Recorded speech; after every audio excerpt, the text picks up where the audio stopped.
அஸ்ஸலாமு அலைக்கும் வரஹ்மத்துல்லாஹி வபரகாத்துஹு. கணித்திற்குரிய அல்லாஹுவின் நல்லடியார்களே, கியாமத்து நாளின் சமீபத்தில் ஏற்படக்கூடிய வேதனையிலிருந்து தன்னை காப்பாற்றி கொள்ள விரும்பக்கூடிய ஒருவர் என்ன செய்ய வேண்டும் என்பதை குறித்து அல்லாஹுவின் தூதர் ரொம்ப அழகாக சொன்னார்கள். என்ன தெரியுமா?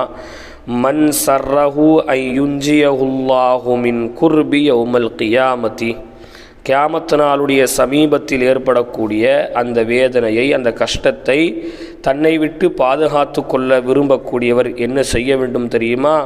ஸ்வல் யூ நஃபிஸ் அன் முஅசிரின், அவர் யாருக்காவது கடன் கொடுத்திருந்தால் அந்த கடனாளிக்கு அவர் தவணையை அதிகப்படுத்தி கொடுக்கட்டும். அல்லது யதா அன்ஹு, அல்லது அந்த கடனை அப்படியே விட்டுவிடட்டும். இப்படி செய்பவருக்கு கியாமத்து நாளின் சமீப வேதனைகள் இல்லாமல் இருக்கும் என்று அல்லாஹ்வின் தூதர் கூறினார்.